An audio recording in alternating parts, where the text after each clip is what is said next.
يا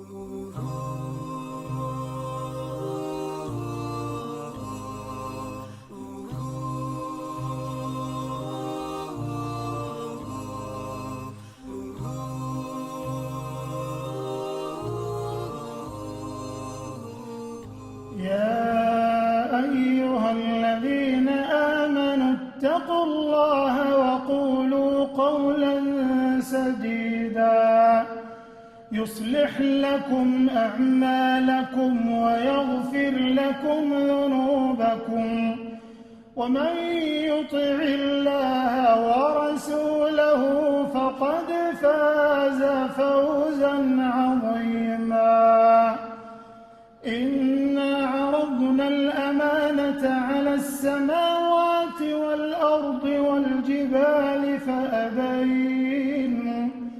فأبين أن يحملنها وأشفقن منها وحملها الإنسان إنه كان ظلوما جهولا. ليعذب الله المنافقين والمنافقات والمشركين والمشركات ويتوب الله على المؤمنين والمؤمنات وكان الله غفورا رحيما.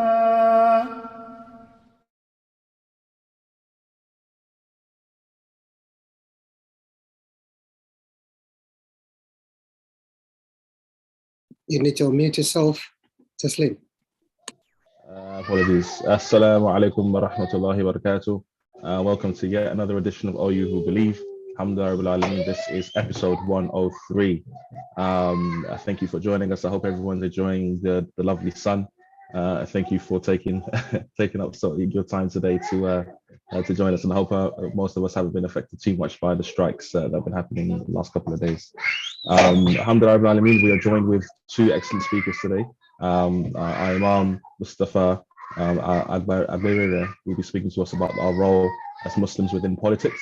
We've also got Dr. Anthony Cunliffe, who will be speaking to us about cancer and the new forms of detections that we can benefit from. So I send a warm welcome and a warm salam, peace to both of you. Thank you for joining us. Before we kick on, we did start off a bit late, so we'll kick on quite quickly. Is Fatima Akiemi in the house for Quran recitation? Yes, she is. We will have Quran recitation from yourselves, and we'll move forward with the program. Assalamu alaikum. Fatima? Alaikum salam. Bismillah.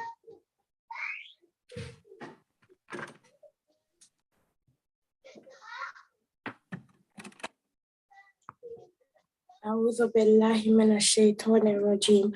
بسم الله الرحمن الرحيم. إذا وقعت الواقعة ليس لوقعتها كاذبة خافضة رافعة إذا رجت الأرض رجا وبست الجبال بسا فكانت هباء منبثا وكنتم أزواجا ثلاثة وأصحاب الميمنة ما أصحاب الميمنة وأصحاب المشأمة ما أصحاب المشأمة والسابقون السابقون أولئك المقربون في جنات النعيم ثلة من الأولين وقليل من الآخرين على سرر موضونة متكئين عليها متقابلين يطوف عليهم ولدان مخلدون بأكواب وأباريق وكأس من معين. صدق الله العظيم.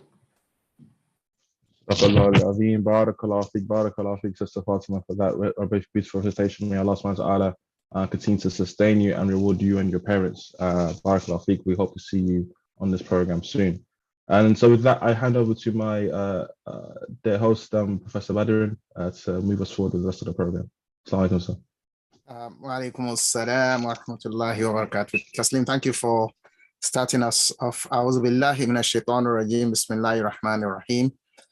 I'm also happy to welcome our viewers to this week's edition of We Who Believe. And as Taslim mentioned, we have two speakers today. Because we've taken so much time to take off, I'll quickly mention the profile of the first and second speakers so that we can move on quickly. Our first speaker is Imam Barrister Mustafa Agbarere. He has both an Islamic studies background and is also a qualified barrister and solicitor of the Supreme Court of Nigeria. He obtained, both his elementary and secondary, that is Idadi and Tawji certificates in 1987 and 1990 respectively. And then he went on to get a diploma in Arabic and Islamic Studies and Yoruba language from Kwara State College of Arabic and Islamic Studies in Ilorin. Then he studied the combined law degree at Bayero University, Kano. That is the common law and Islamic law combined. He then went into practice. He had a stint of legal practice with A.U. Mustafa and Co., where he rose to become the head of chambers in Abuja. And later he established his own law firm, Shuaib Mustafa and Co. He's also a notary public in Nigeria. He has, as I said, despite being a lawyer, he has penchant for dawah. He's a member of the Islamic Brotherhood of Nigeria, where he served as the chief missioner between 2001 and 2009. He is now an independent preacher and the chief imam of Peace Court Estate in Abuja. He's also the Wazir Qadiriya of Abuja. He's very well known on Nigerian television and also radio, social media as a public and Islamic affairs analyst. So we are really lucky to have Imam Mustafa Agbarere with us this evening. He will be speaking on the roles of Muslims in politics. It's an important topic, really, because of what is going on in Nigeria now. Religion has really is now being used left, right, and center in relation to the elections coming on in Nigeria next year and in other places as well. So we'll really be pleased to hear Imam Agbarere's perception on the roles of Muslims in politics. So Imam Mustafa, thank you so much for your time. We welcome you. May Allah put this in your mizan of khair and may Allah make it easy for you, inshallah. After him, we have a second speaker, Dr. Anthony Conliffe. He is also really, we are lucky to have him. And he'll be speaking on the new cancer detection test. He's from the Macmillan National Clinic. He's the National Clinical Advisor for Primary Care. We know, Macmillan does a lot of work in cancer care and cancer management, particularly in the UK. And it's very, very important now, really, to be abreast of research developments in cancer detection. Incidentally, in the last two khutbahs, last two Fridays, my khutbah, my sermon in the last two Fridays were on, Islam and good health. And I spoke in the first one, I spoke about physical health, Islam and physical health. And last Friday, I spoke about Islam and mental health. And at one time I've spoken about Islam and cancer care. They need to really be conscious and take preventive measures in order to not fall into a late detection. So it's really, I'm really very interested, and I believe our audience will also be really interested to learn about this new cancer detection test and how it works. So Dr. Anthony, you are most welcome. We thank you so much, for being here with us, this evening. This is a public service program, and although it's a religious program, but it's a public service program, so become so popular. And we pray that, your time spent with us here today will be of great value to yourself and also to every one of us. What we normally do is that the first speaker will speak for 25 minutes, and then Dr. Conliffe will speak for 15 minutes after that. Usually, I mean, the what do you call it? I mean, the interesting part of the program is usually the question and answer, I mean, part of it. You know, when people start asking questions, various questions, I mean, in relation to the presentation. So we hope, I mean, you will be pleased to stay behind after your presentation. Don't go, because there will be a lot of questions, I mean, that will be thrown at you, I mean, for answering. So we thank you. Without, I mean, taking further time, let me hand over now to Imam Mustafa Agbarere to give us his perception on the role of Muslims in politics. Bismillah. You are muted. You are muted, please.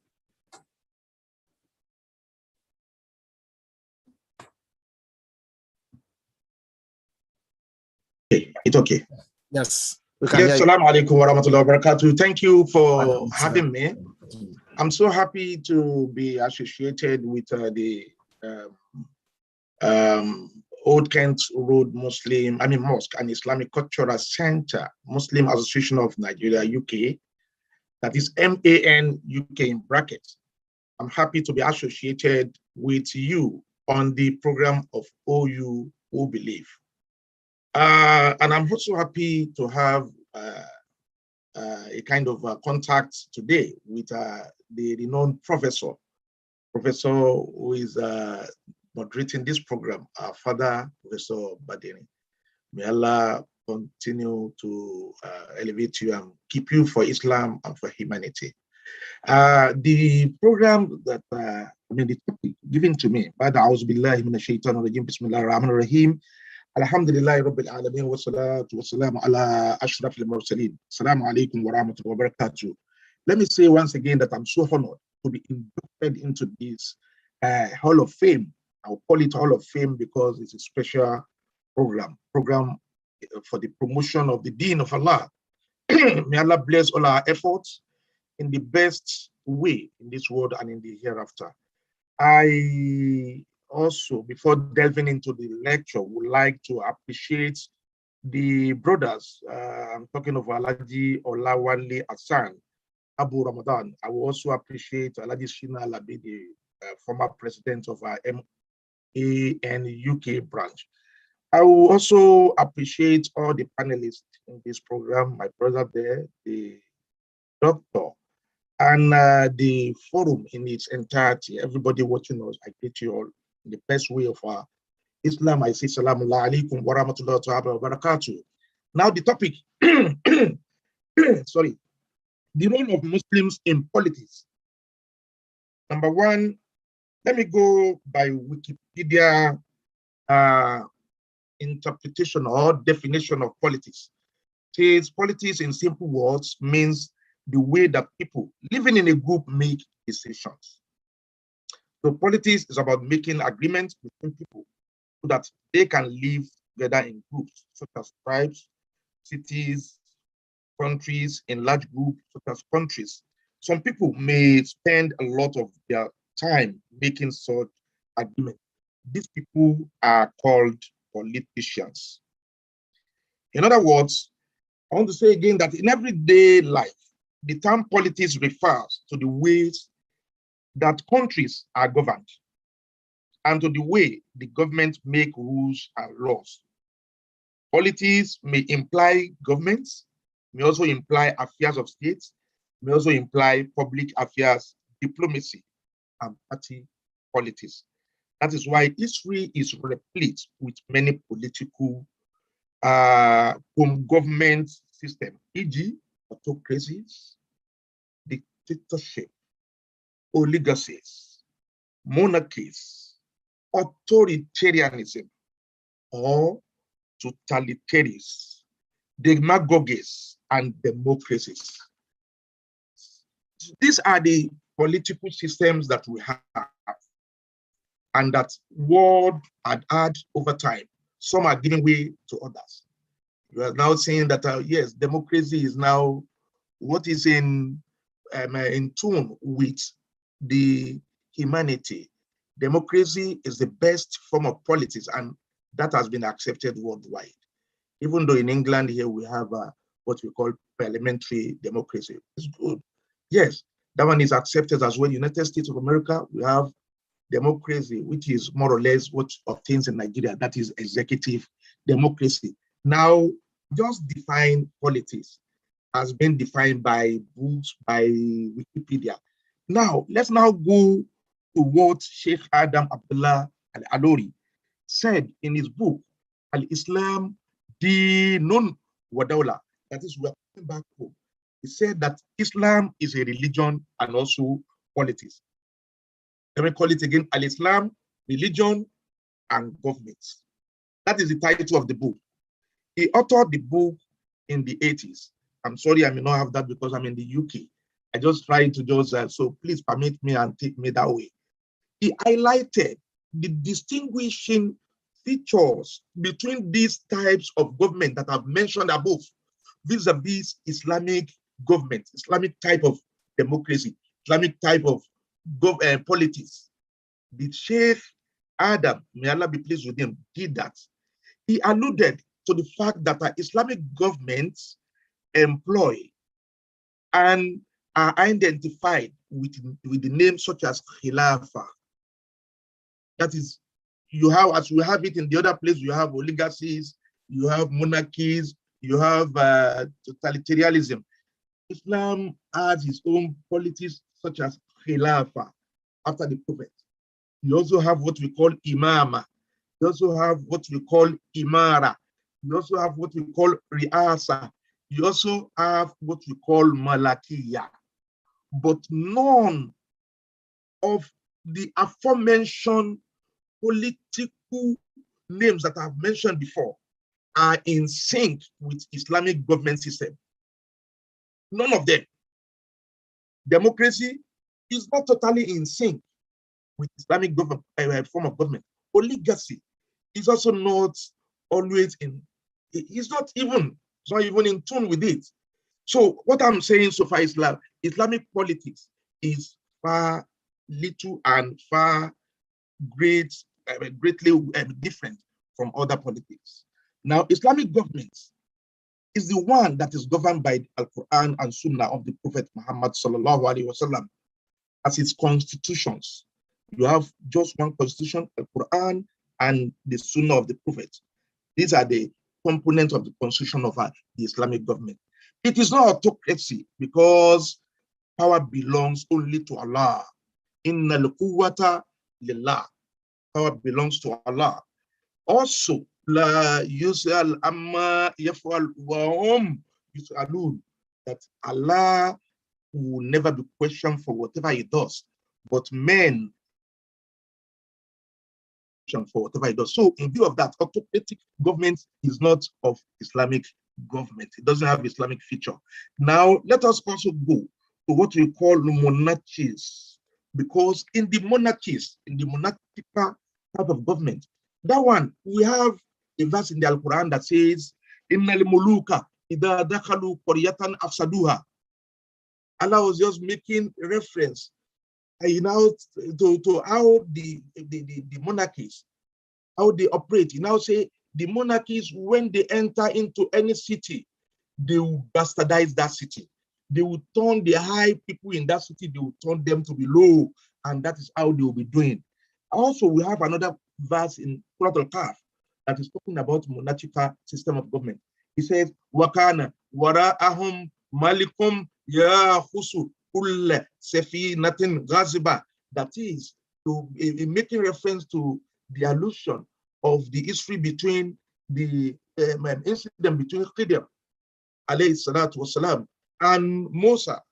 When Musa went to learn from him, Khidir was now telling Musa that yes, this canoe that these orphans are using to make money, we want to make little stars on it so that the monarchy, there is a king that is looking for a better canoe, and he will use his power to take that thing from anybody. So we don't want these orphans to suffer. That is why we take this canoe.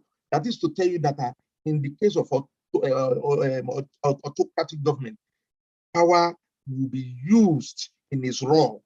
So Islamic government is also not democracy either, because it has no time frame. In democracy, you have time. That is to tell you that in democracy, 4 years, you come, you go, maybe you are re-elected, another 4 years, making 8 years. So these 8 years has regimented your time within which you are going to govern. But in Islam, you are going to be appointed until you die. So that is why you see Khalifa, when a Khalifa is appointed or Imam is appointed, when the Khalifa dies, that is when another Khalifa will come.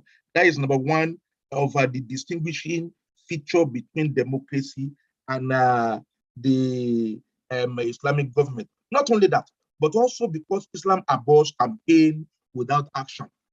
In the democracy, people campaign, hey, I will do this for you, I will do that for you. But at the end of the day, you might not see action. Allah says in Al-Quran,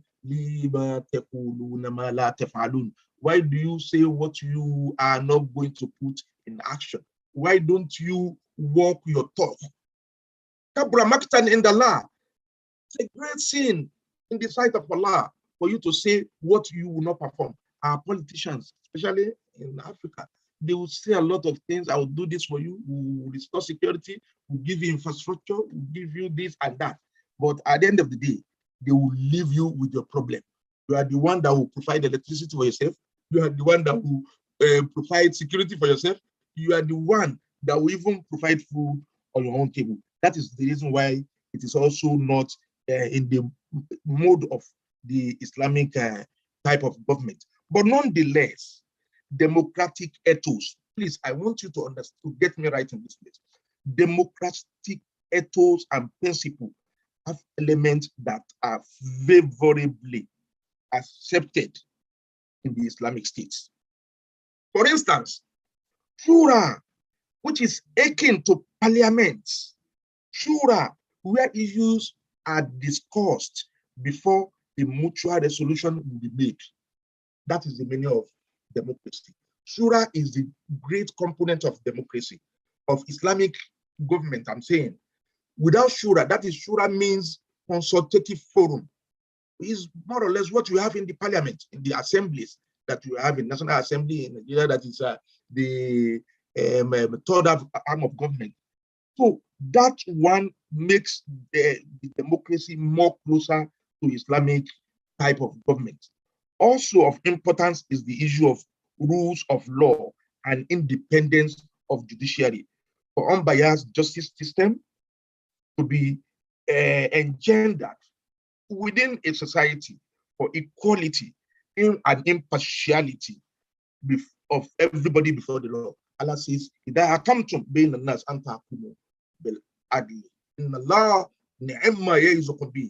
is to tell you that justice system has been practiced in the democratic system is what Islam also upholds.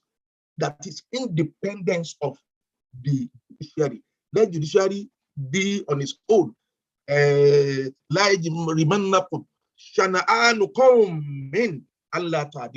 you allow anybody to obstruct your justice system so that you will not do justice. Adilu, do justice in now akrabu the taqwa. This is making you closer to the ayat, to the consciousness of Allah. Now, if you all agree that politics of democracy is not completely out of sync with Islamic politics, then we take solace from the doctrine of necessity as being proclaimed by Almighty Allah in Al-Quran, that is Surah Al-Baqarah as well. وَمَنِ دِتُرَّ غَيْرَ بَاغٍ وَلَا عَادٍ فَلَا إِثْمَ عَلَيْهِ. That is, Nigeria will be applying that. Nigeria is not an Islamic state. So because of the fact that we are living in an heterogeneous society like Nigeria, where so many ethnic groups of diverse socio-religious backgrounds and very geopolitical considerations and purpose, they have come together under one umbrella as Federal Republic of Nigeria. What then, when we know that yes, in Nigeria we have so many diverse, what do you call it? Diverse socio-religious background and very geopolitical consideration. What now are the roles of Muslims in such political landscape? can now take us to the topic of this discussion.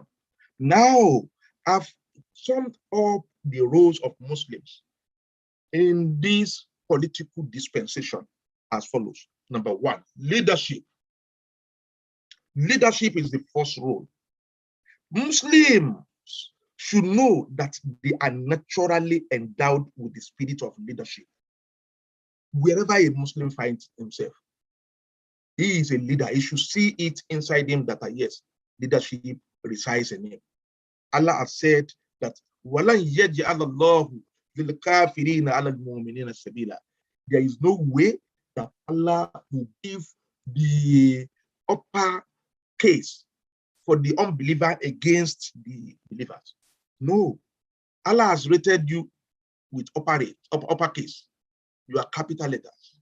Wherever you find yourself, you are leader. That is why you have people like Professor Badrin here. They are leaders. You have our brothers, our imams, all of them far away from Africa.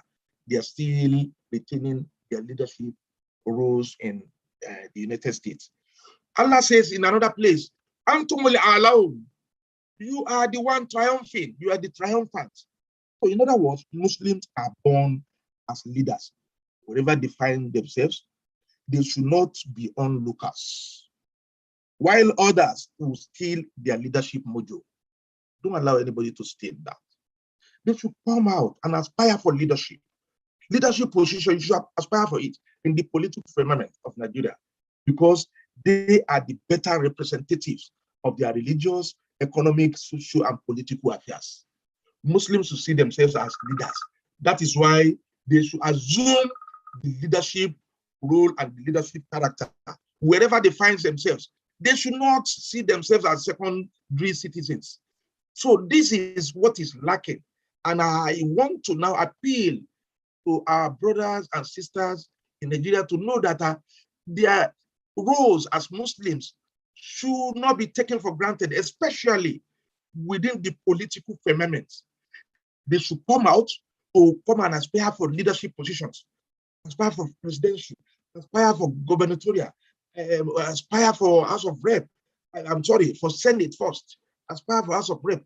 Even aspire to be judges because of the leadership traits that you have inside you.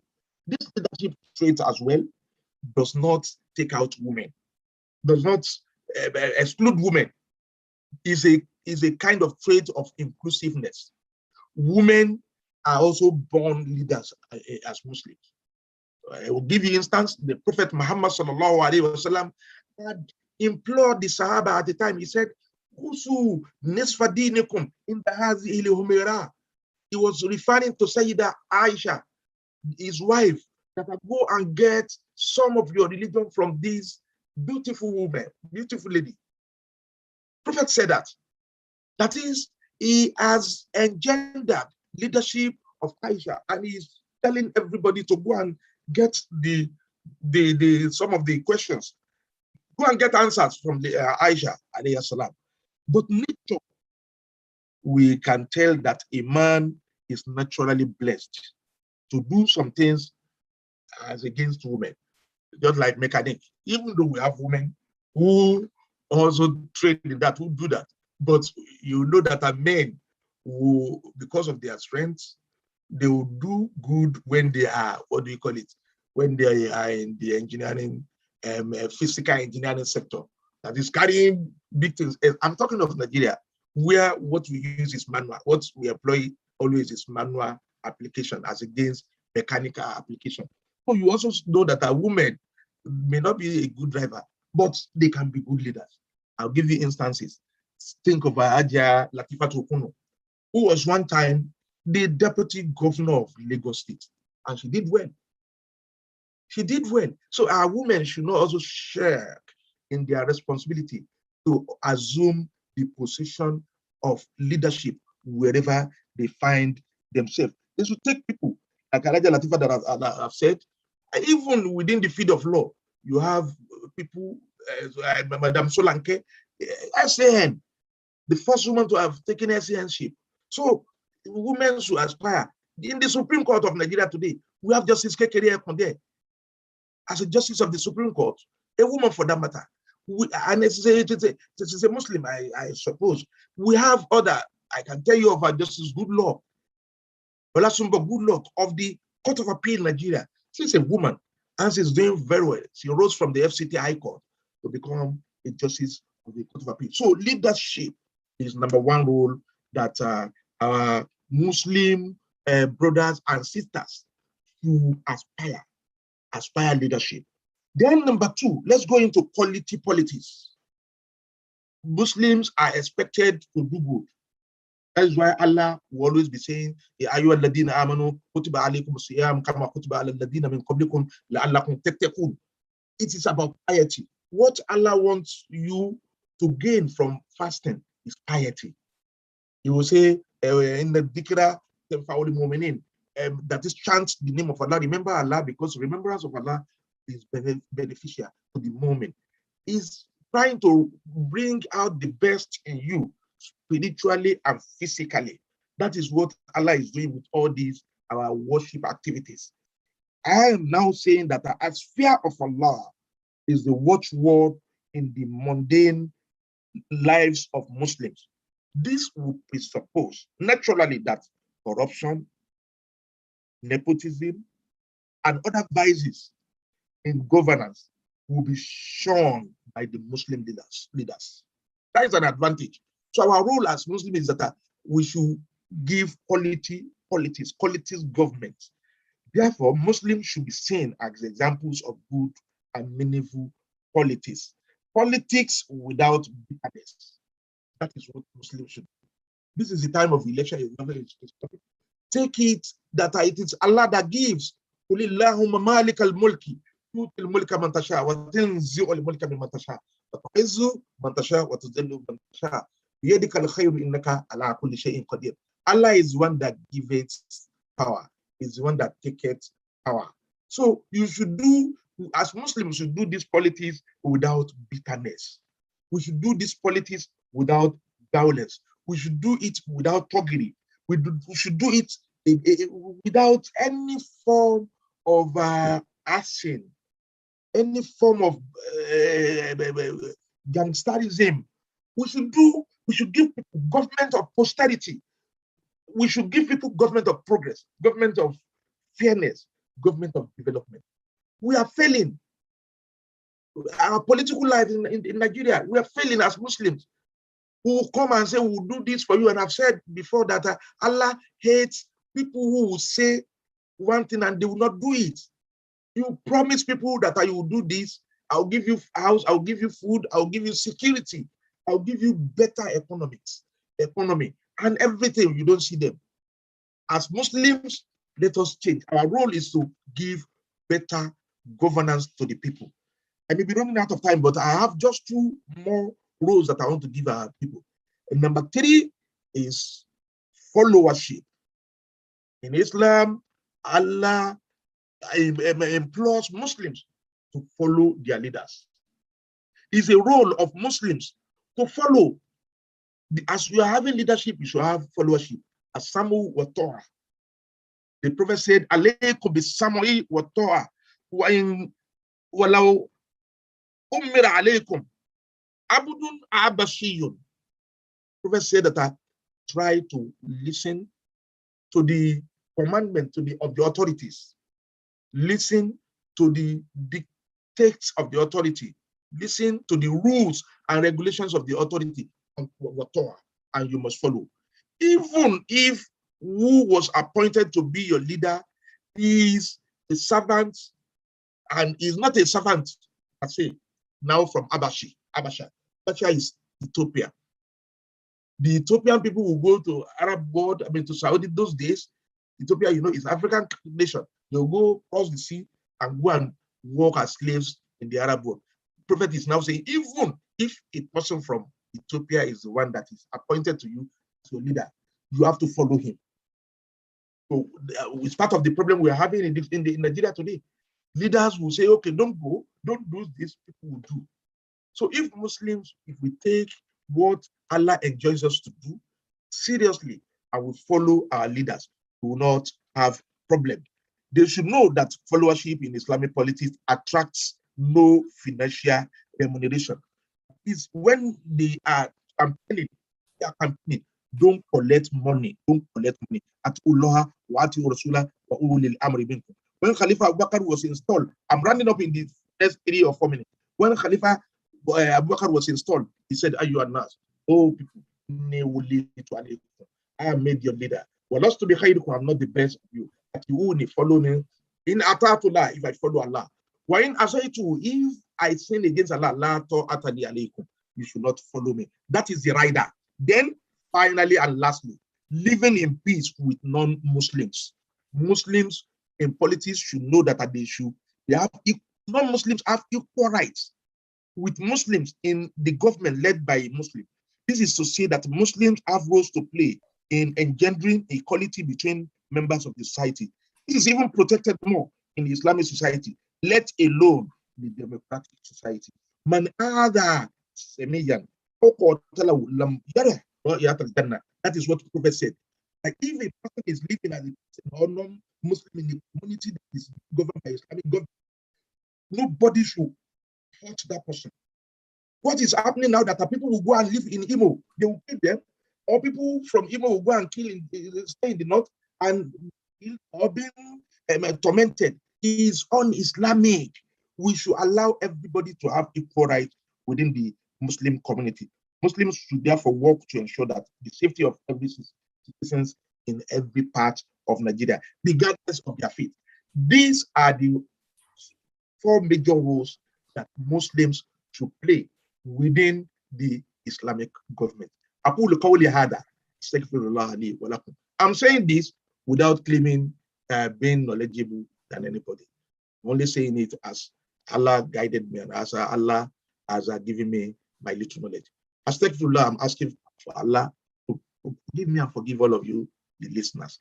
Assalamu alaikum. Wa alaikum assalam wa rahmatullahi wa barakatuh. Jazakum Allah khair al-jaza, Imam Mustafa Agbarere, for that presentation. We thank you so much, for covering the whole ground, starting with what Islamic governance is about, and then talking about the role that Muslims could play, particularly in modern governance. It's as you rightly mentioned, Muslims should not sit on the fence. Yes. Muslims should not sit on the fence anywhere they are in relation to being part of the political system. They live in the system. The Quran says it clearly in Surah Al-Qasas, Quran chapter 28. وَابْتَغِ فِي مَا آتَاكَ اللَّهُ دَارَ الْآخِرَةِ. That's because you find some Muslims who indicate that, well, they are not concerned with issues of this world. They are only concerned about the hereafter. Yes, the Quran says that seek everything that God has given to you, seek the hereafter with it. وَلَا تَنْسَ نَصِيبَكَ مِنَ الدُّنْيَا. But do not also forget your portions in the activities of the world.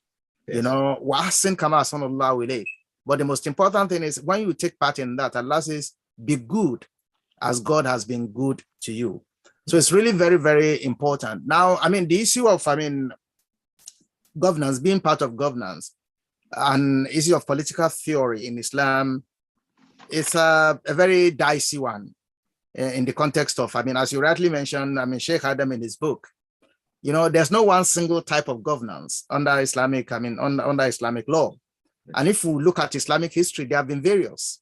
Yes. It started with the Khilafah after the Prophet died. After a long time, it changed to,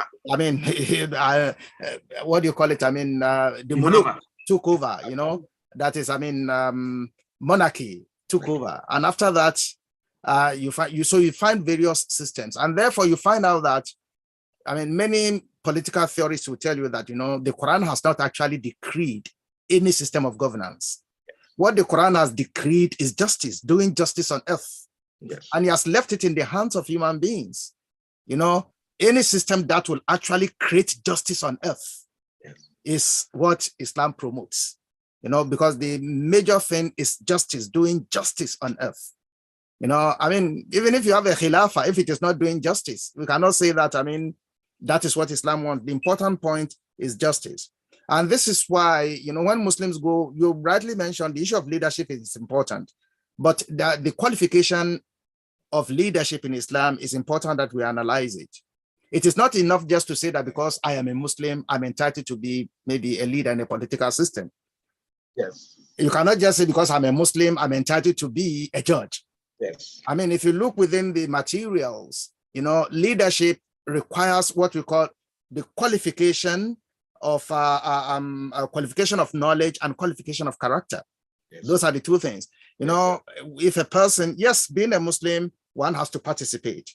But it's not just, I will not vote for a person just because he's a Muslim. I will look at him and ensure that he has the qualification of knowledge to be able to do, to be in government, and also the qualification of character.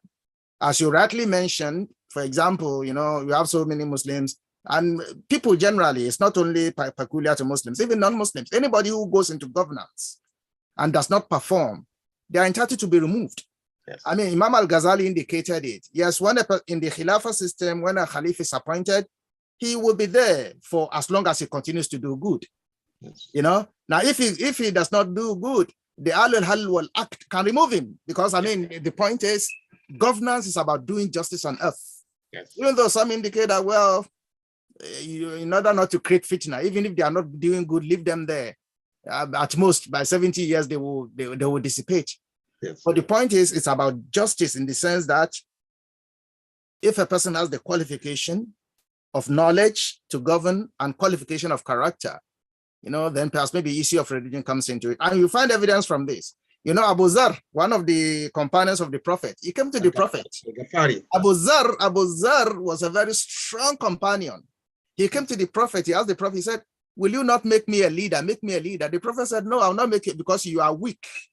Yes. The Prophet said, he said, you don't have the qualification. Even though he's his companion, the Prophet said, no. He said, leadership is a trust.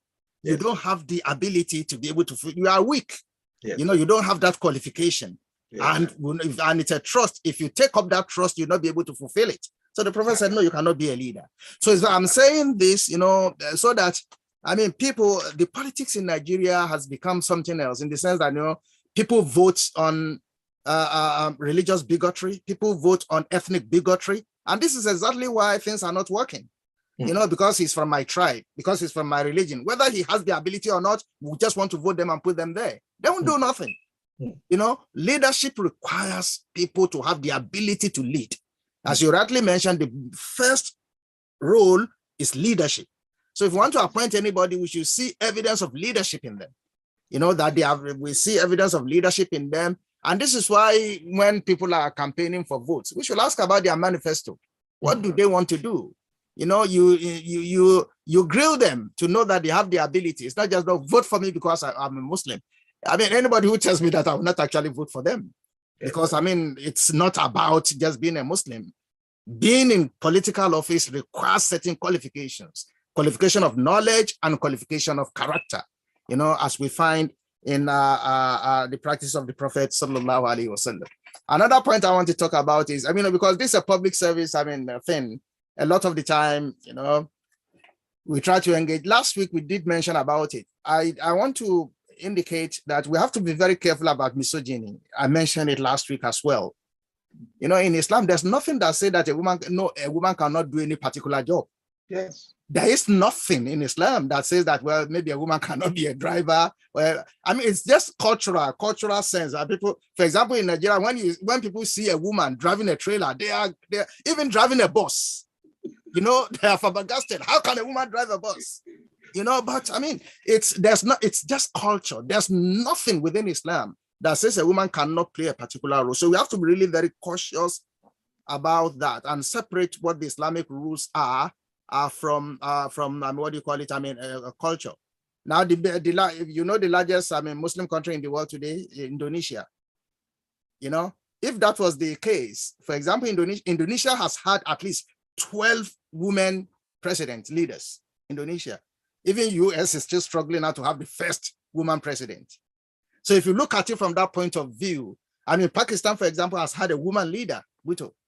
You know, so we have to really make this clear in the sense that, and encourage our women to come out there, as long as, I mean, they fulfill all the requirements, you know, and I mean, present themselves properly as Islam requires. in a modest way as Islam requires, they can seek to get to any position. There's nothing in Islam that says they cannot. So I know this will raise a lot of questions. Inshallah, we'll come back to talk about them. Thank you so much for that presentation. May Allah reward you and put it in your Mizan al-Khair, inshallah ta'ala. Now we'll go on to Dr. Anthony Conliffe to talk to us about, the issue of the cancer detection, the new cancer detection technique. Anthony. Hi, thank you. I've shared some slides. Is somebody able to bring up the slides? Fantastic.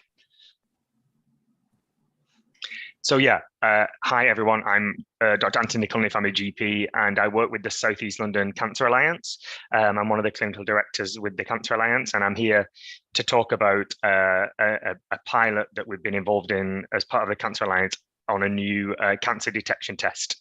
And I'll mainly talk about this new test and how people can get involved in this pilot if they would like to, and encourage people to actually. But I am also happy to answer questions about kind of cancer in general if people have any other general questions and about how other ways that people can get tested and diagnosed for cancer.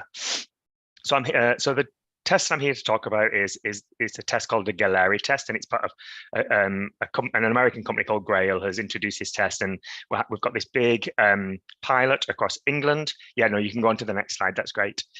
This big pilot across England. Involving various different patches across England where we've been trying to recruit people into the trial. The entry criteria to be part of the trial is people aged between 50 and 77 who don't currently have a recent diagnosis of cancer and aren't currently under investigation for cancer, and they do have to be registered with a GP in the areas that are involved in the pilot. The aim is to recruit 140,000 people overall in England, and a significant number in South East London as well. We've already been part of the trial and we're part of a new wave in the trial. If we can go on to the next slide. So the test is a blood test and it's called the Galleri test. And essentially it's a blood test that looks for circulating DNA, which is some of the genetic material that can indicate that we might, as an individual, have an undiagnosed cancer. And it's part of the test has already been used in various different trials across America and England, but the pilot at the moment in South East London is aimed at people without any cancer symptoms. So it's similar to a screening test. We'd encourage everybody to be aware of the national screening tests that are available in England.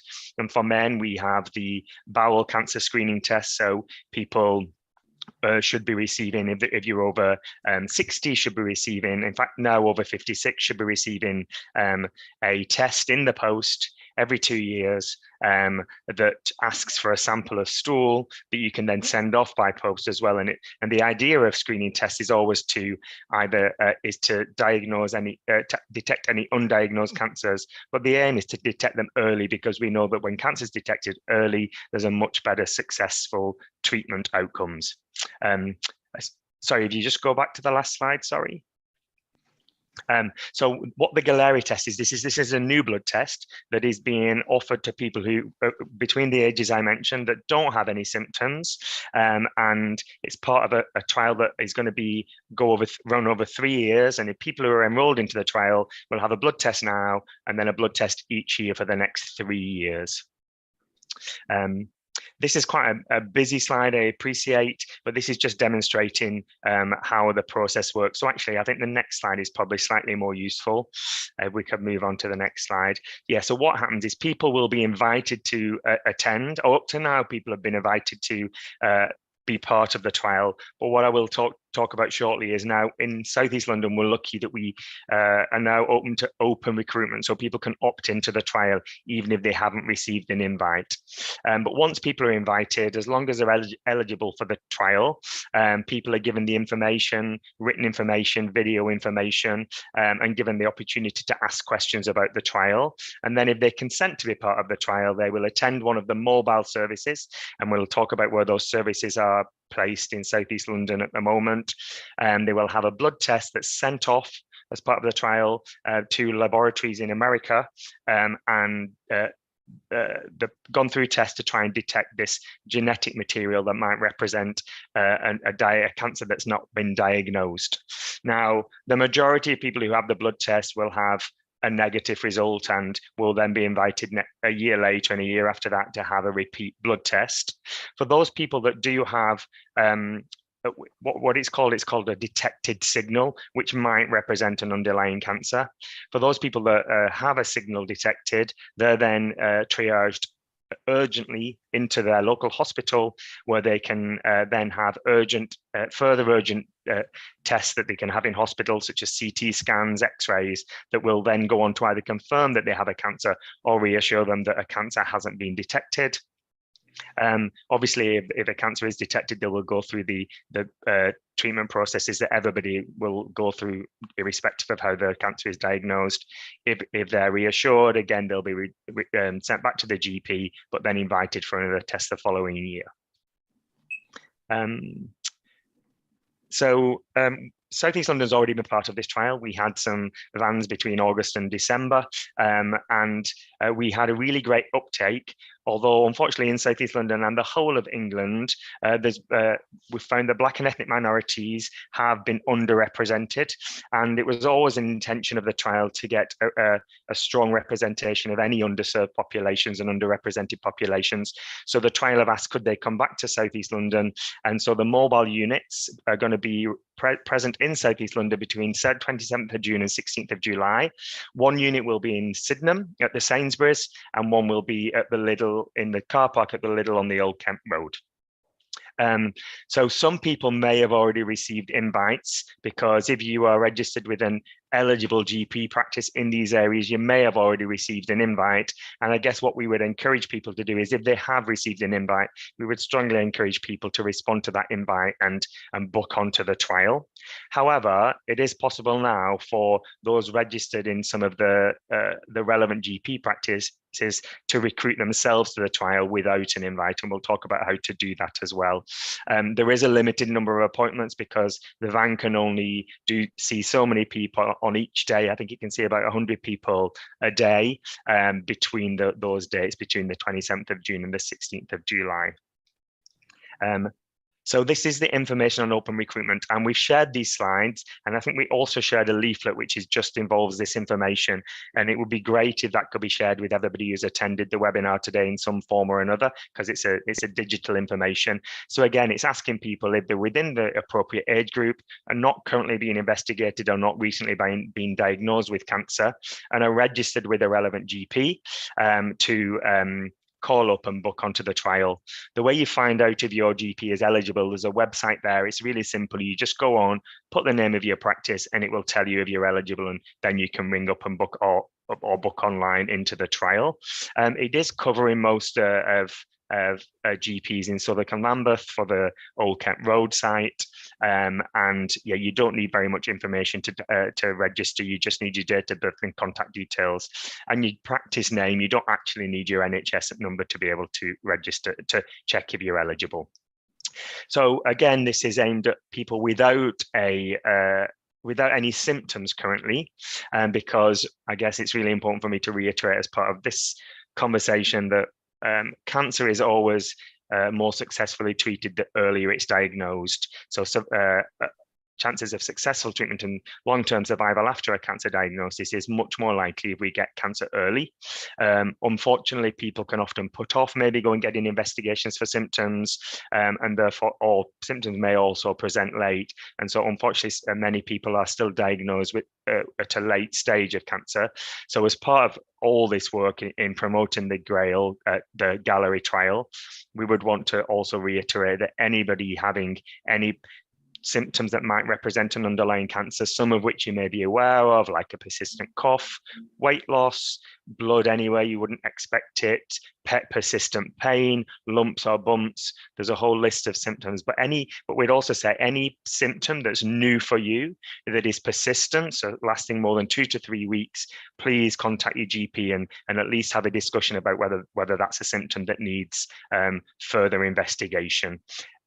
If you or a GP is concerned about cancer, Investigations will always happen urgently.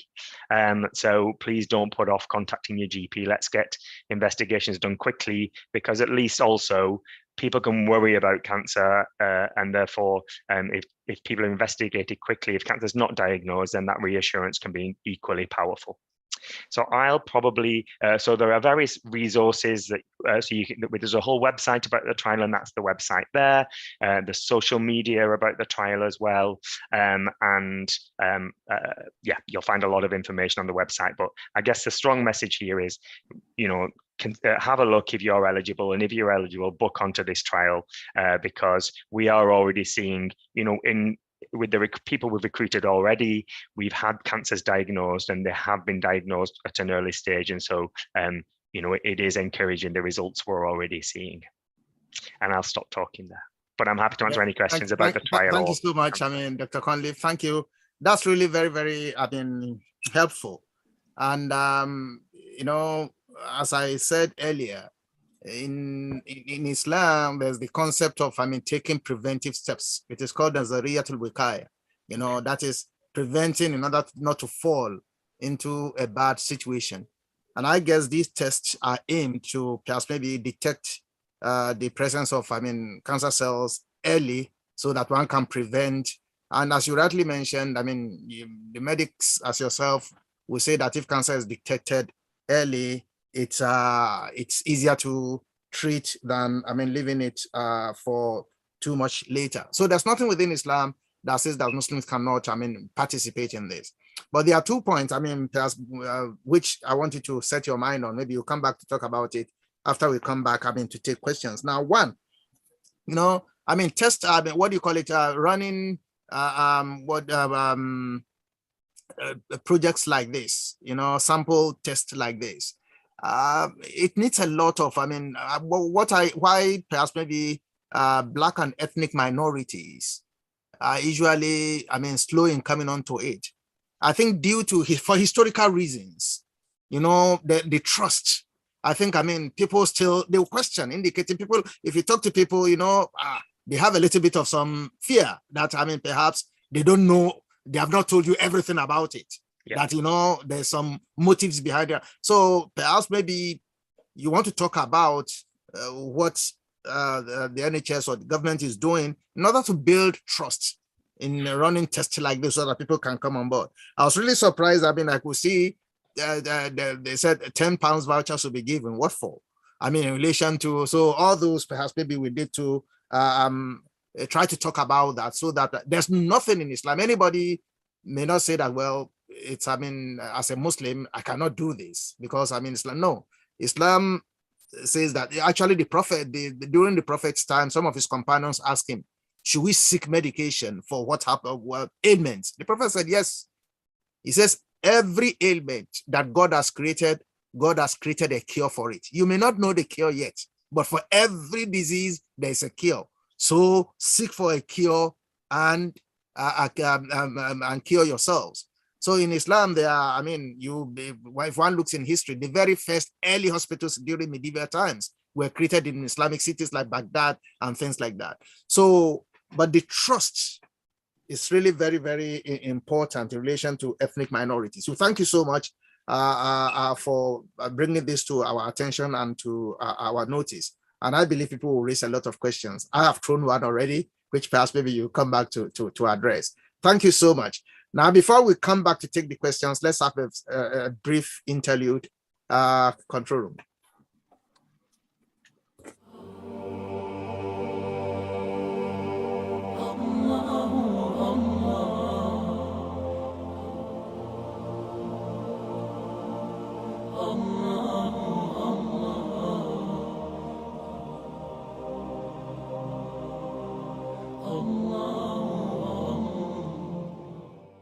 My parents chose to name me Old Kent Road Islamic and Cultural Center as a baby, and when the time came for me to start my family, my daughter was also named at this masjid. Same as my story, I was also born and named there. I attended Maracas and used to play football after classes with my mates. The Old Kent Road Mosque and Islamic Cultural Center, MAN UK, is a community where all Muslims enjoy the bond of brotherhood and the sweetness of sisterhood. Old Kirtland Masjid has played an important role in my spiritual and social development and that of my young family. It is a home, a place of solace for everyone, especially the Muslims of African descent living in London, United Kingdom. This is a heritage we treasure and must preserve for the next generation. We need you to make this dream come true. Kindly donate and encourage your family, friends, and loved ones to contribute towards the rebuilding of our mosque. May Allah bless and reward you abundantly. Allahumma Amin. Please help build our mosque.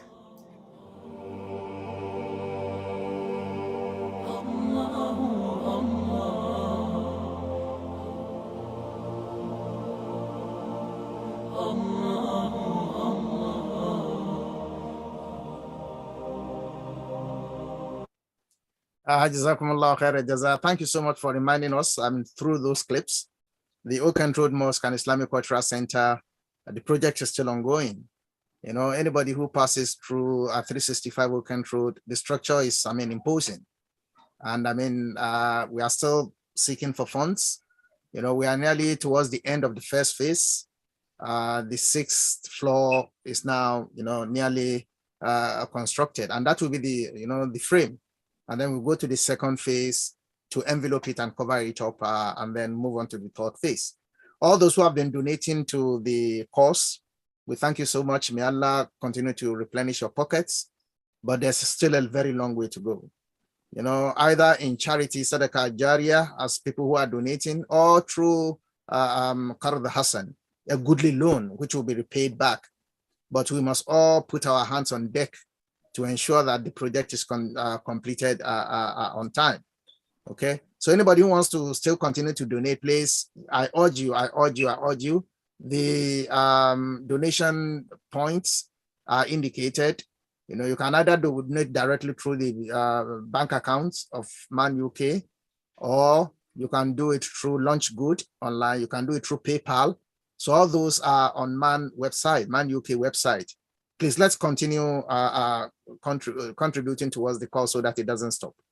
Thank you. Now let's take questions. We'll now come to the questions section. Control room, are there any questions for the speakers today? Assalamu alaikum. Wa alaikum assalam.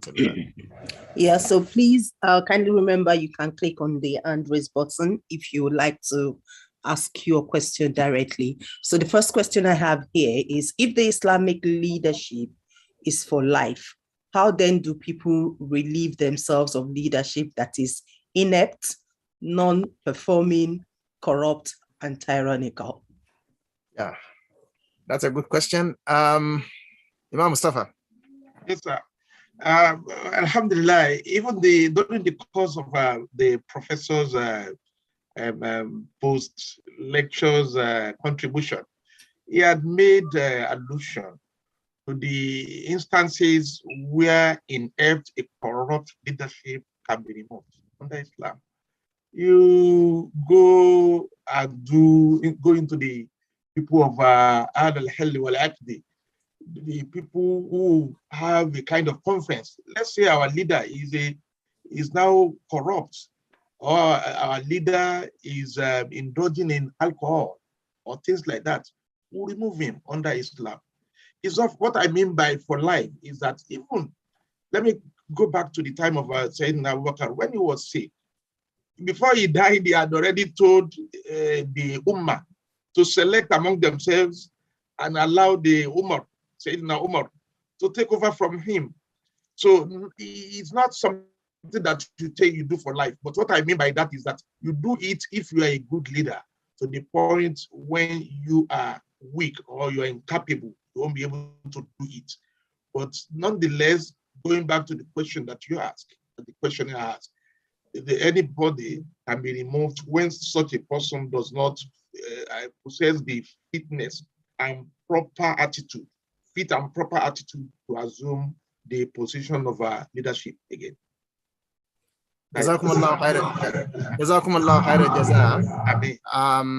Thank you for that. One thing I just want to ask, a lot of the time when people hear this, indicating that perhaps maybe the imam is appointed for life, or maybe rulership can be for life. Sometimes, I mean, the classical jurists in Islam, they saw this, the reason why this was the rule was to provide for consistency. Now, even in modern governance, modern democracies, now, for example, if you look at the judiciary, for example, judges are appointed for life, except, they are there for life, for consistency, except, of course, perhaps maybe they fall into, professional misconduct or things like that, then they are removed, So as Imam Mustafa mentioned, it's about for consistency, but there will be, an electoral college sort of Adul Hil will Haq, those who tie and bind, who will be watching.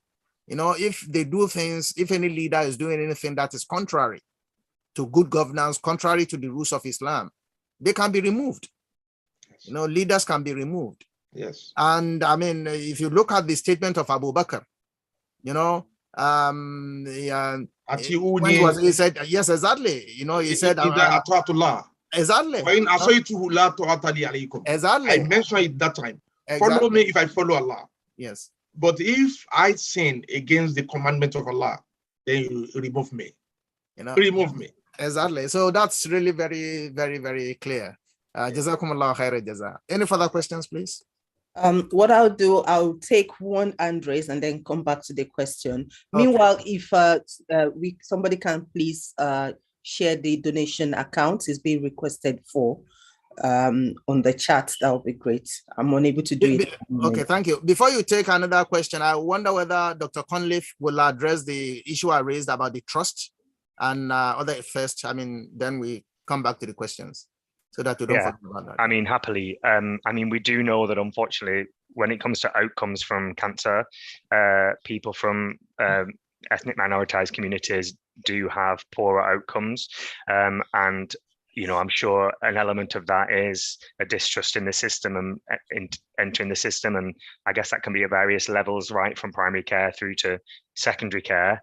And I think there's always, and it's not just, I think it's in all communities, there's always more of a distrust when it comes to research, and really understanding why research is important and why the benefits of research. And when it comes to research, we know that very much so, Black and ethnic minorities are very underrepresented in research, which is, is a problem, really.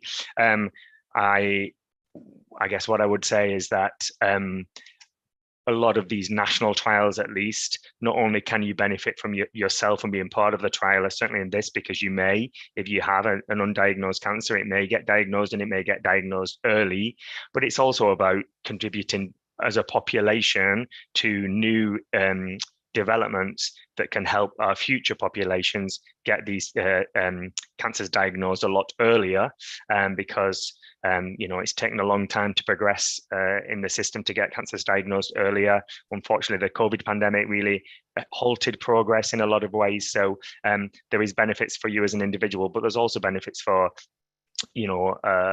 us as a population, that if we take part in these, we can get enough evidence that these developments can go into normal practice, so that future generations can get diagnosed much easier and much earlier. Thank you so much. Okay, control room. Sister Karama Tunitolo, please. Okay, Karama. Question. Assalamu alaikum wa rahmatullahi wa barakatuh. Wa alaikum assalam. My question is regarding blood donation, and what does the Islamic stand on that? Whether we're allowed to donate blood? Okay, let Imam Mustafa address that first, and if there's any need, I will intervene. Yes, saving a life is allowed in Islam. Islam does not preclude us from donating blood when the purpose of donating it is to save a life. La tuliku bi aidikum ila tahaluka. Don't use your hand to destroy one another. There are so many ways of destroying yourself. Destroying yourself, if you don't help your brother with what you have, you are destroying yourselves, because what befalls your brother befalls you. Then help one another. Allah fi auni al-abdi ma dama al-abdu fi auni akhi. That is what the Prophet says, that Allah will be in the help of his servant when such servant is also in the help of his brother. That is advancement of humanity. It's something that is so taken with seriousness by Allah and in Islam. So there is no any textual authority that either from Al-Quran or from the Sunnah that says that saving the life by way of a blood donation is prohibited. It's allowed. Jazakumullah khaira jaza. I mean, as rightly mentioned, there are some religious groups, they don't give blood, they don't take blood. Yeah. I mean, in Islam, you can donate blood and you can also take blood. I mean, yes, if there's a need to save your life. Yes. The only, restriction is that, in Islam, you find in some countries, people sell blood. When they give blood, they sell. In Islam, it is prohibited. Yes. You give blood, as a contribution to humanity. You are not allowed. I mean, you can donate, for example, other parts of the body, which will not bring harm to you, for example, yes, but you are not allowed to sell. So that is just the prohibition. So you can give and you can take, particularly blood. Wallahu alam. Further questions, please. You said the test would later be sent to America. Is Galleri America based or a joint partnership? So the Grail company is an American company, but they have expanded into Europe now. The Galleri trial is just an English trial, so this trial is only happening in England. But all the machines that do the testing are based in America. That's why the blood gets sent back off to America, but then the results come back to England. But the Galleri trial is just an English trial. It's a collaboration between NHS England and the Grail and Grail. Okay, thank you so much for clarifying that. Any further questions, please? I'll take one, Andres, now. Ajia Aminat Ibrahim, please. Unmute yourself and ask your question. Ajia Aminat Ibrahim. Assalamu alaikum. Wa alaikum assalam. Yeah, my question is this on this cancer test. I want to confirm, how are they also putting help or assistance on the cure, on the treatment? Let me say the treatment, because if you look at the treatment, I think the treatment is what they are doing for the discovery, because the chemo itself is more deadlier than the virus itself. So what are they doing? Because of recent, there was a lady that came out and said that she was able to discover a treatment that will target the cell that is affected instead of affecting or attacking the whole cell of the body. What are they doing to make sure the treatment is as also easier and better than this chemo that make people to run away from even testing itself? It's better they don't know than knowing, and the chemo is also killing than the virus. Thank you. Yeah, so there is a lot of research, and most research really around cancer is focused on new cancer treatments. And you're absolutely right. Some of the older treatments can be, really difficult for people to tolerate. There are lots of newer chemotherapies that have been developed that are have a lot less side effects. But I think some of the what maybe you're referring to, there's a lot of new treatments that are out now called immunotherapies, which are currently a lot easier to tolerate, and they are bringing a lot much better outcomes for people who with cancers that previously didn't really have any treatments available, such as lung cancers. So some of the newer immunotherapy treatments, and there's lots of research going on into developing newer immunotherapy treatments. And then those targeted treatments you talked about are based on genomics and genetics. So this new test is based on genetics, and a lot of these newer treatments are based on genetics as well. So they can really choose a specific treatment for a specific cancer in a specific individual. This current trial is all about early diagnosis, but there are many trials that are happening around the UK on cancer treatments, and I would always encourage people to ask if them or their loved ones are diagnosed with cancer and they're discussing treatment options. Always ask, are any trials available? Because as I said, we really struggle to recruit certain populations into these trials, which limits how we can use new treatments after that. So really encourage people to get involved in trials as well. Thank you very much. Further questions? We have been told that Muslims must not aspire for the position of leadership, but rather to wait till he or she being called. Is this the case Islamically? Imam Agbara. Well, what they were making reference to is the hadith of the Prophet Muhammad sallallahu alaihi wasallam, where he was talking to Abdurrahman bin Samra, when he said, "La tas'al anil imara," don't ask for leadership. Innaka in utitaha. The reason why he said that is people don't read that hadith to the fullest. He said that in utitaha bimas'ala, when you are given leadership by asking, wukilta ileha, they will abandon you there, they will help you. If they are giving you power without you asking, or aleha, they will help you on it.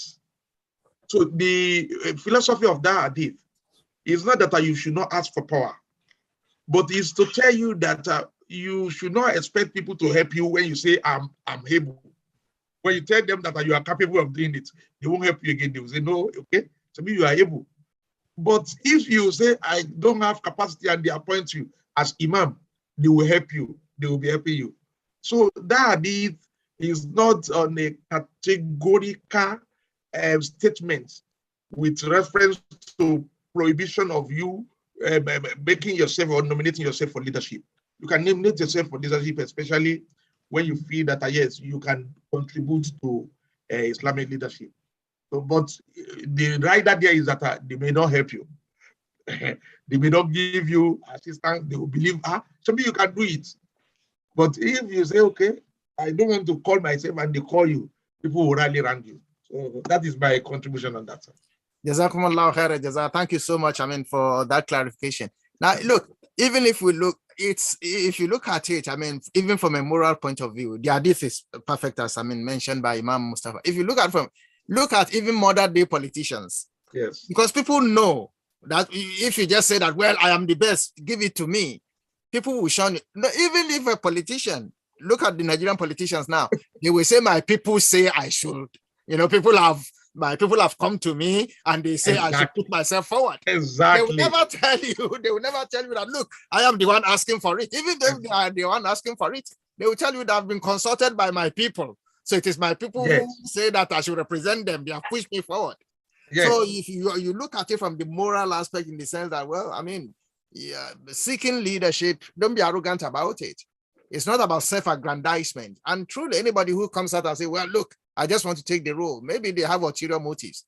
This is why modern politicians will not, even if they are putting themselves forward, they will hide behind the people and say that, look, it is the people that is pushing me forward.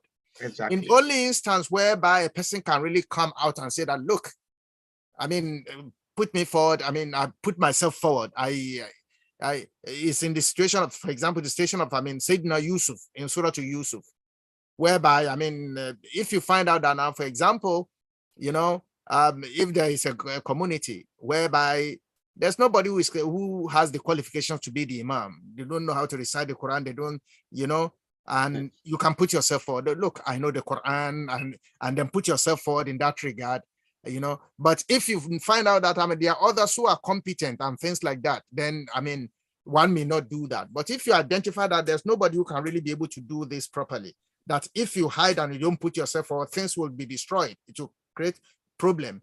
Then you can put yourself forward. As Sayyidina Yusuf did put himself forward when the king dreamt, and then he came and said that, put me as the manager of the store, and I will do things properly. Yeah. So there are exceptions to that rule, but generally, you don't want to put yourself forward as, a sign of self-aggrandizement. Wallahu alam. Jazakumullahu khairan. Further questions? How true is it that the Black race is more susceptible to cancer and other similar ailments?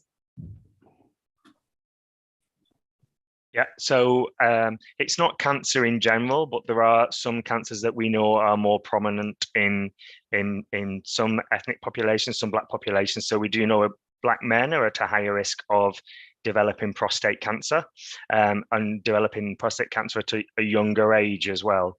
So and we've got some work going on in Southeast London about how we can raise the awareness of that amongst Black men in Southeast London, raise the awareness that they are at higher risk of developing prostate cancer, and make them aware that there is a blood test that can be done through their GP, as long as they're over 45, that can help kind of diagnose prostate cancer early. So some cancers like prostate cancer will be have a higher prevalence in Black men. There are other cancers that will have a lower prevalence in Black ethnicities as well. So it isn't just cancer overall.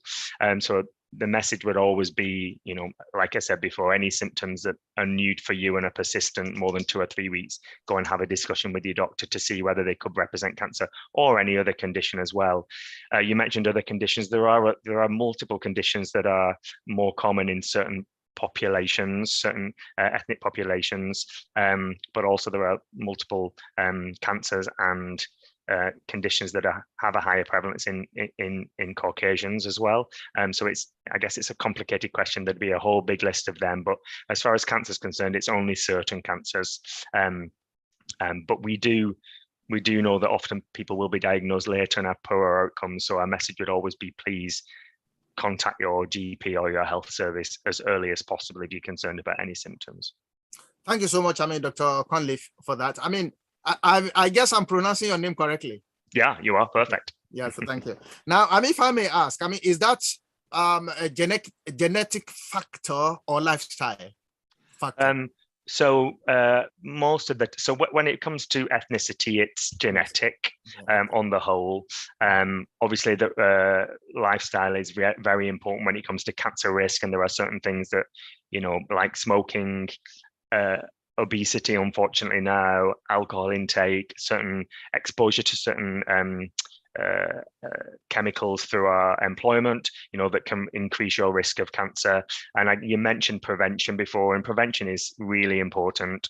We know that, over 40% of cancers would be considered preventable if we adjust our lifestyle. So that's always a really strong message whenever we're talking about cancer as well.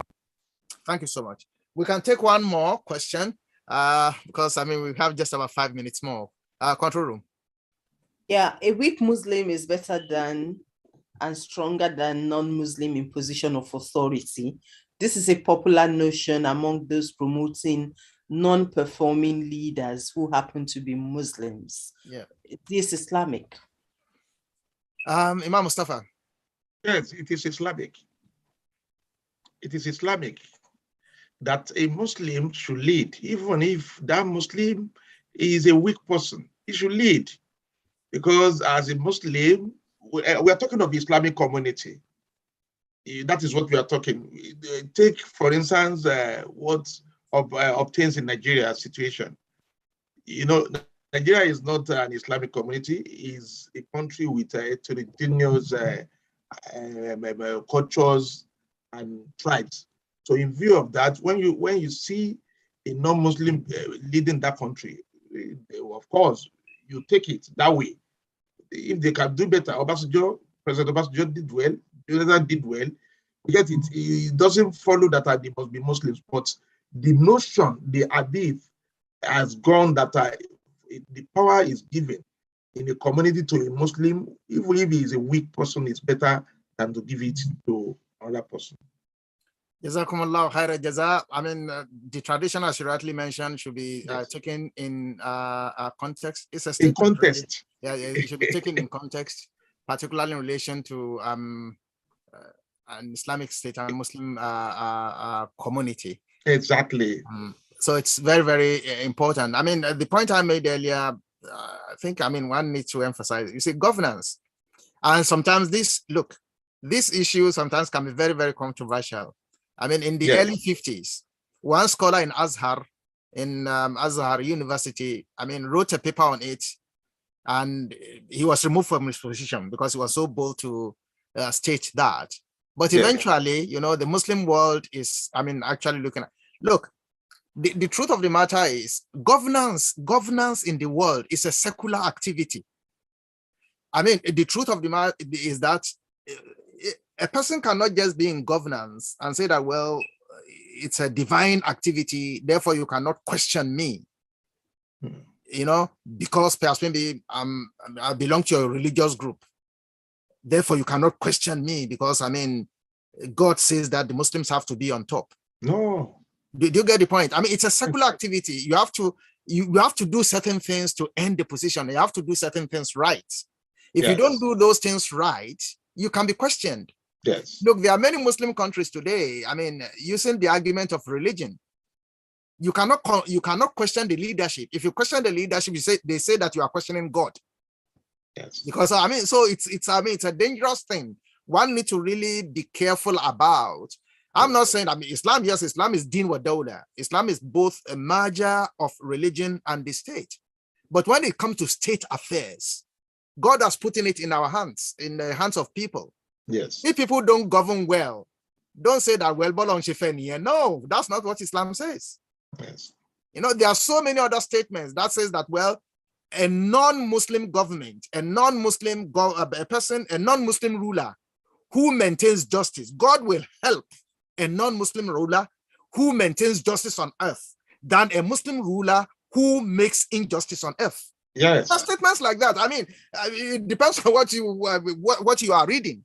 There are statements, established statements indicating that a non-Muslim ruler who maintains justice, God will help his rule than a Muslim who does not maintain justice, because rulership is about justice. Exactly. You know, so there's more to it than just religion. Yes, and this is the point I'm making. If anybody says that, well, I'm a Muslim, vote for me, I will ask him more questions. It's not enough. The qualification of being Muslim is not enough. You have to add something onto it. Yes. What are you going to do about justice? What are you going to do about governance? So it's important. Okay. Further questions, please. We have Dr. Conliffe would like to emphasize that there is a link on the chat. So if you can kindly click on that link to find out more about the research, and also if you are eligible, do try to take part in it. And then I think Dr. Comney answered one question directly to the person about prostate cancer now being very popular amongst even white people. So it looks like it's now becoming both white and black having prostate cancer a lot. So you seem to have typed an answer, but it would be good if so the question was, I think somebody said they'd seen some research to suggest that it was no more common in white men. I'm not aware of that research. Certainly all the data I know still shows that prostate cancer is more prevalent in black African men, and also developing at an early age, so perhaps from 45 rather than 50 onwards, which is the age we quote for Caucasian men. So again, just reiterate to people that have that discussion with your GP and consider whether the test you should be tested. Thank you so much. I mean, everyone, at least today it has really been a very enlightening session. You know, there's a very good book written by one of the earliest political theorists in Islam. He's called Al-Farabi. Al-Farabi talked about, you know, how you create the perfect state. It was right in very early 12th century in Islam, how you create the perfect state. You know, and in it, I talked about, I mean, the responsibility of the ruler and the responsibility of, I mean, the followers. The followers have to ask questions. You know, you take the rulers to task. You ask them questions in relation to their rulership. So it's not enough, you know, this is what is creating a lot of, I mean, lack of good governance in many Muslim majority countries. People say they are Muslims, leave them. I mean, you don't ask questions. Well, it is God who gives power, you know, just give them. And no. You know, you need to ask questions about governance. It's very, very important.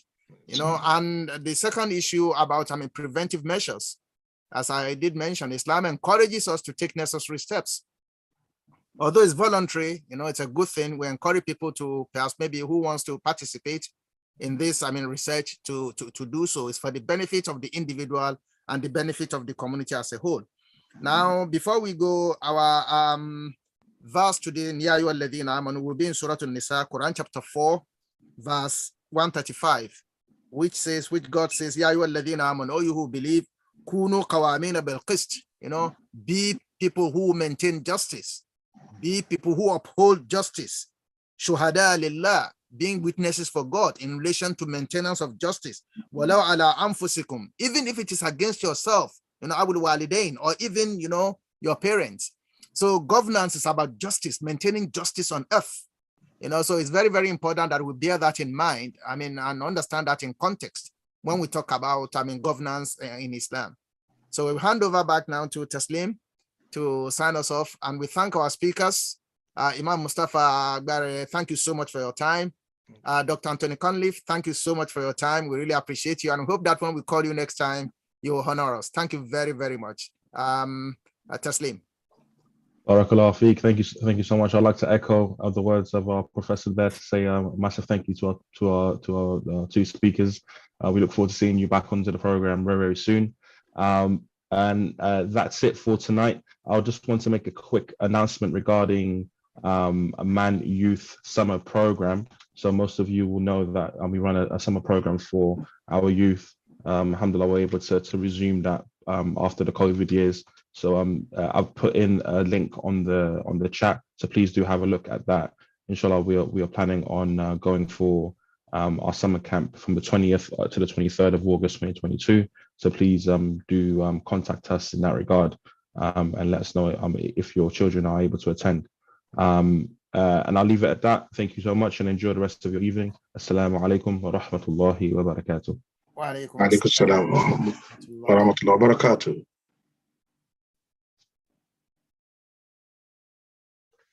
عند الله بينك أنت وبين الله هل لك صدقات تخفى لا يعلمها إلا الله قصص لا تكشف إلا بكتابك حين ترى الله ما أحراك بهذا أن يكبر قدرك عند الله